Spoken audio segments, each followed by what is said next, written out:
Haleluya. Itu karena Al-Quran mengatakan Alkitab.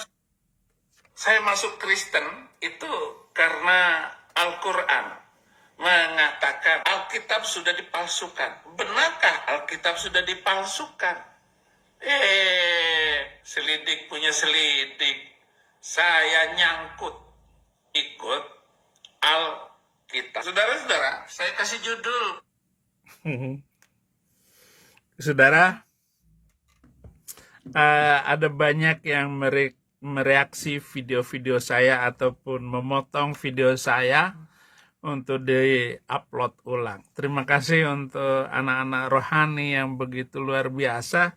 Silakan kacaukan saja ini Plukusuntur dari Arab ini, kitab suci palsu, nabi palsu, ajaran palsu. Nggak ada nabi dari Arab mengatakan bahwa Alkitab sudah dipalsukan. Tidak ada bukti yang menunjukkan bahwa Alkitab secara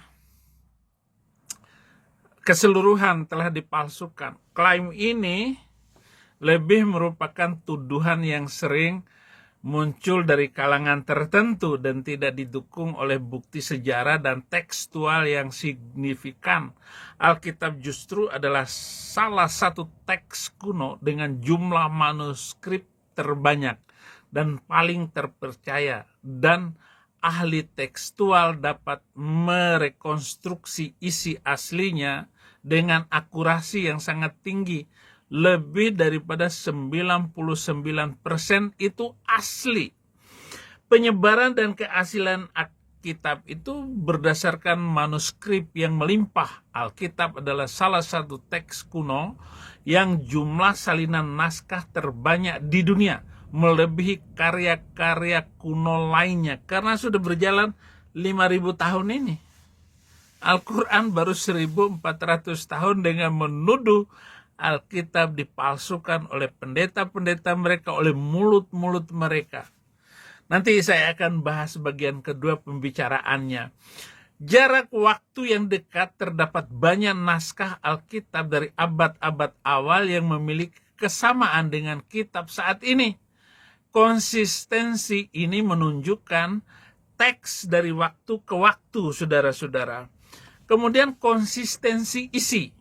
Tadi teks, ini isi meskipun ada variasi minor antar manuskrip, variasi tersebut tidak mengganggu doktrin-doktrin penting Alkitab dan sebagian besar tidak mempengaruhi proses inti Alkitab. Misalnya, lagi viral sekarang ini mengatakan apakah penyaliban Yesus itu adalah jasa dari setan atau rancangan ini dari Tuhan, dari Allah katanya. Saya tidak membahas itu, tetapi teks-teks yang tertulis sumber tuduhan pemalsuan, sumber teologis, seringkali datang dari perspektif agama lain, seperti sebagaimana kalangan muslim yang mengutip ayat-ayat Quran yang menunjuk bahwa ada perubahan pada kitab-kitab sebelumnya. Ini juga teori kosong dari nabi palsu, kitab suci palsu, dan ajaran agama yang dipalsu semua. Sementara kalau kita memperhatikan atau kita adukan Muhammad dengan perilaku ataupun akhlaknya, dia tidak menunjukkan seorang nabi, juga tidak bisa menunjukkan bukti bahwa dia adalah utusan nabi dengan menunjukkan bahwa dia punya mukjizat atau tanda-tanda heran yang menunjukkan dia itu seorang nabi. Tidak mampu dia tunjukkan. Tiba-tiba dia membelah bulan. Bulan apa yang dibelah? Aduh, Somat ngomong dibelah. Itu bahasa lama dibelah. Aneh kan, konspirasi yang tidak memiliki dasar bukti yang kuat. Nah, kritik sekuler. Nah, para orang yang non-agamawi, beberapa kritikus sekuler juga berpendapat bahwa gereja telah memanipulasi Alkitab dengan tujuan politik atau doktrinal.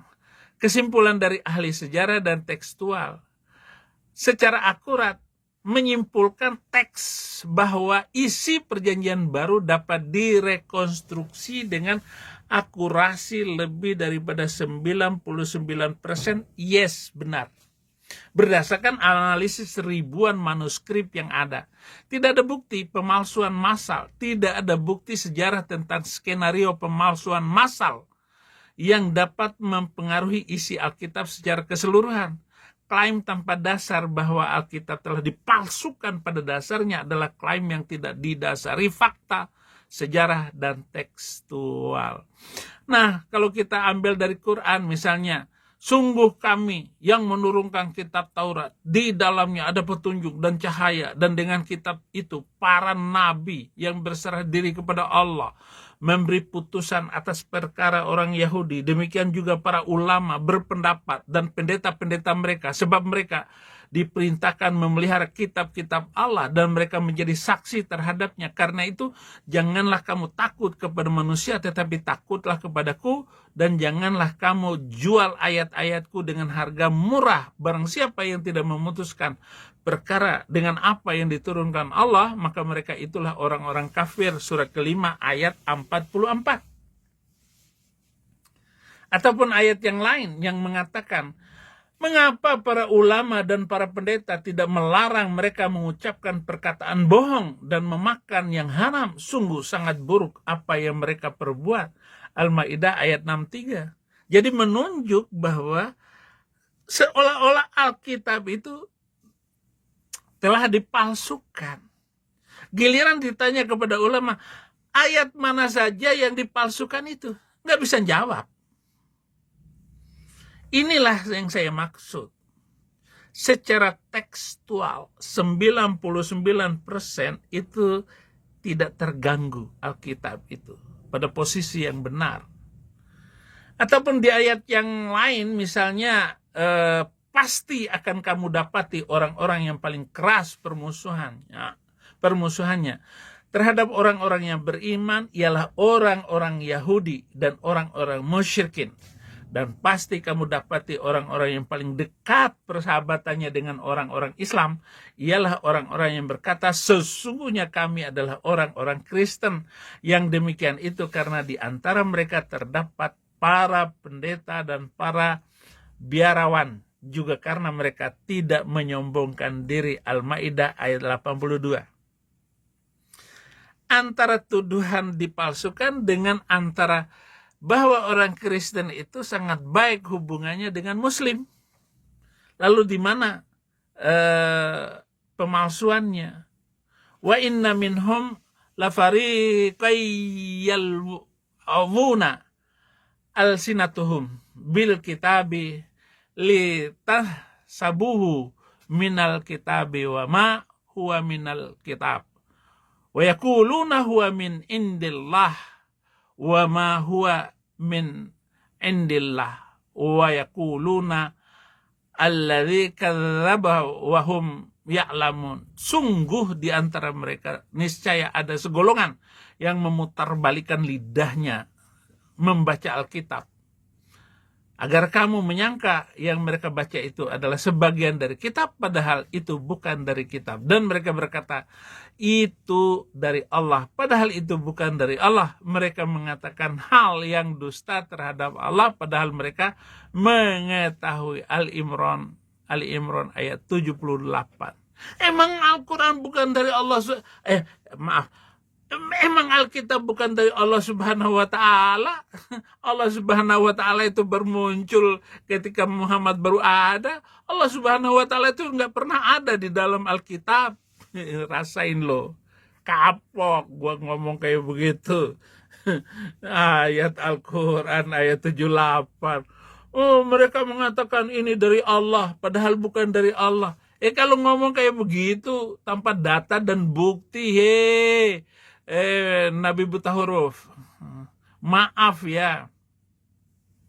Selanjutnya kita pakai lagi Al-Quran untuk membuktikan ya bahwa Al-Quran suka berbohong ya, menipu para muslim. Wahai Rasul Muhammad, Janganlah engkau disedihkan karena mereka berlomba-lomba dalam kekafirannya, yaitu orang-orang munafik yang mengatakan dengan mulut mereka, kami telah beriman, padahal hati mereka belum beriman. Dan juga orang-orang Yahudi yang sangat suka mendengar berita-berita bohong dan sangat suka mendengar perkataan-perkataan orang lain yang belum pernah datang kepadamu.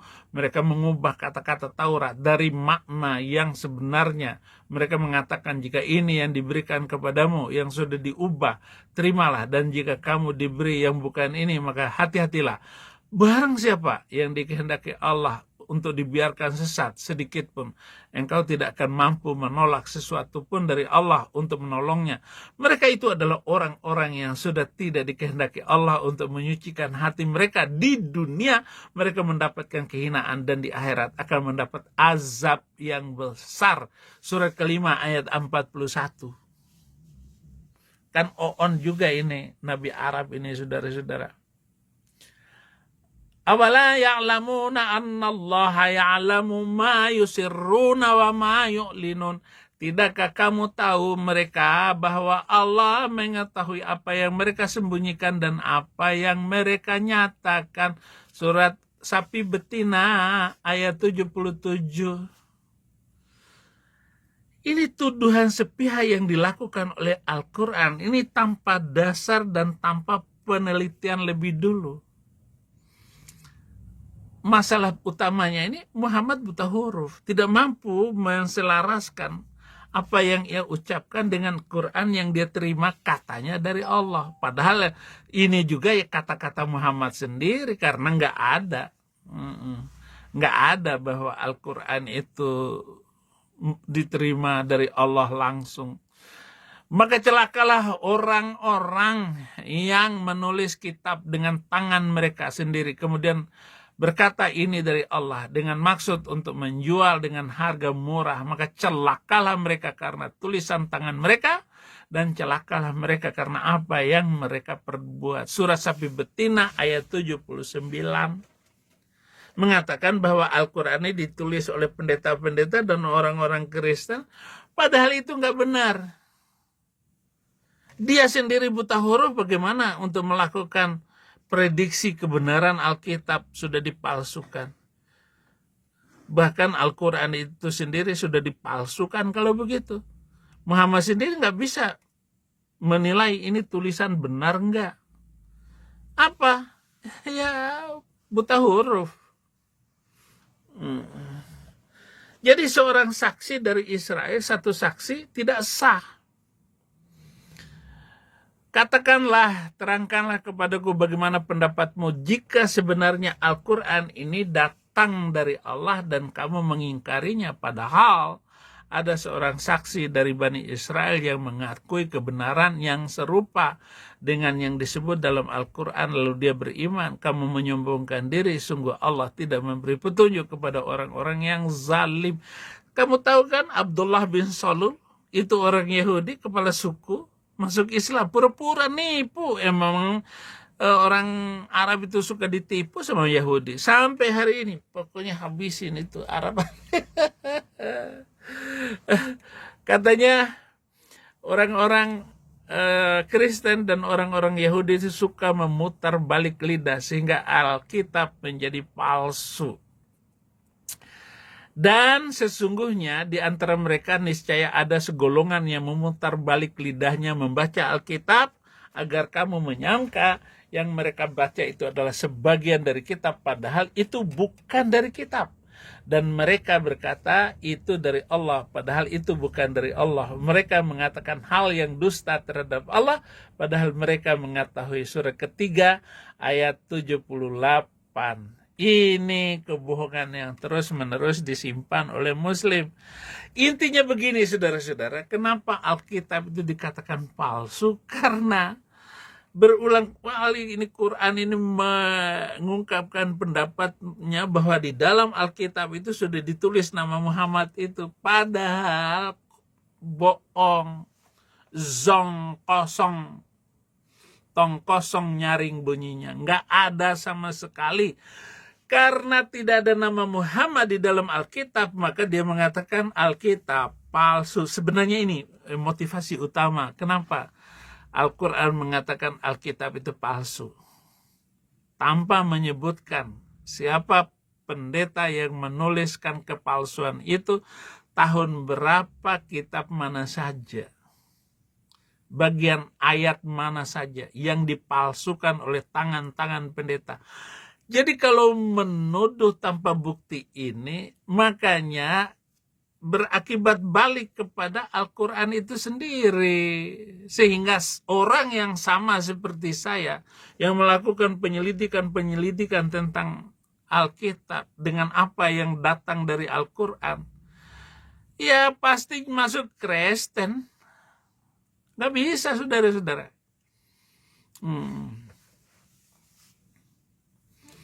Oh, banyak sekali masalah-masalah kronikal yang dituduhkan oleh Al-Quran, termasuk pemindahan kiblat. Katanya orang Yahudi dan orang Kristen tahu Muhammad itu sudah ditulis di dalam Alkitab. Ya'rifunahu kama ya'rifuna abana'ahum. Mereka mengenal Muhammad seperti mengenal anaknya sendiri. Mana ada nama Muhammad dalam Alkitab? Inilah lucunya, saudara-saudara. Tapi ya biarin, kebodohannya ini akan dimakan oleh zaman, oleh waktu. Dan anak-anak kita nanti akan tahu persis kebohongan Al-Quran ini. Cuman apa yang saya sampaikan ini belum terlalu populer. Baru beberapa orang saja dari sekian muslim itu yang tergoncangkan imannya, akhirnya masuk Kristen.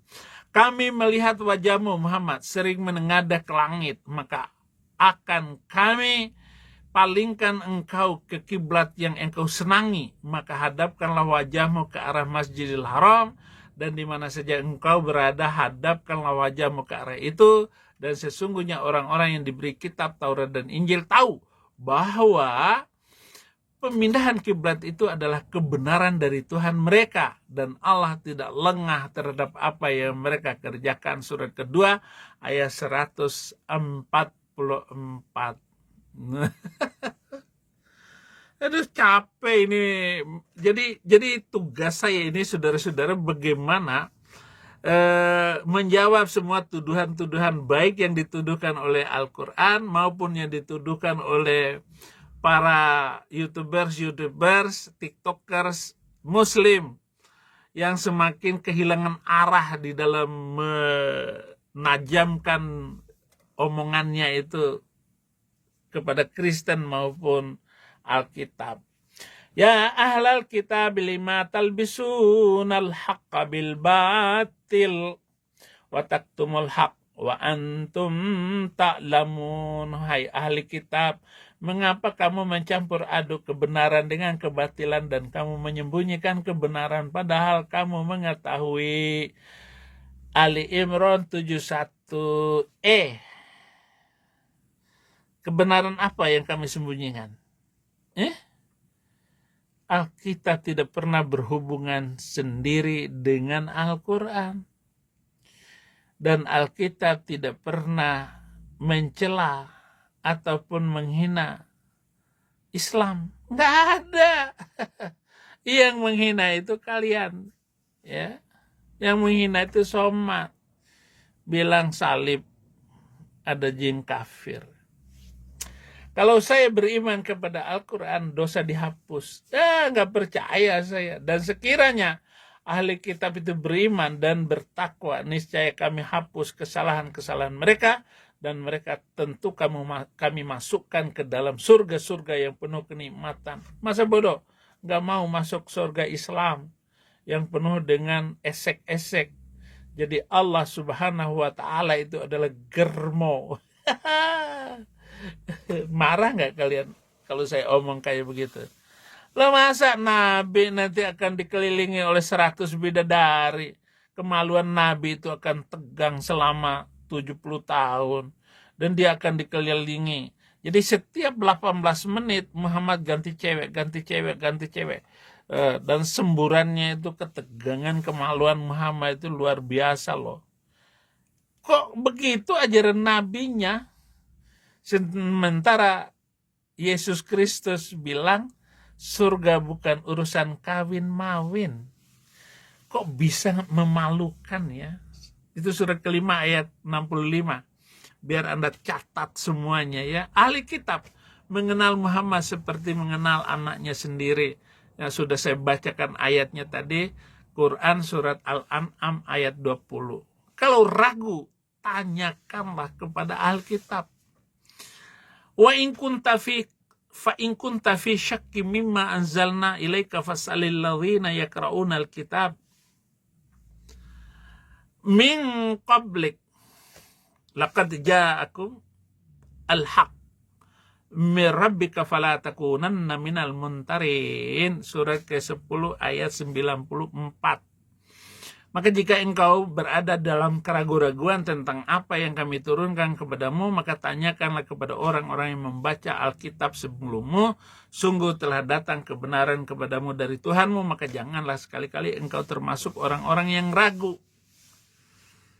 Wah, banyak sekali kekacauan Al-Quran ini yang harus saya tunjukkan kepada Anda. Tetapi ini termasuk ke pembahasan agak panjang untuk satu materi kali ini. Terima kasih. Jangan lupa like dan subscribe. Maju terus. Orang Kristen jangan ribut masalah Edis TV dan bom-bom.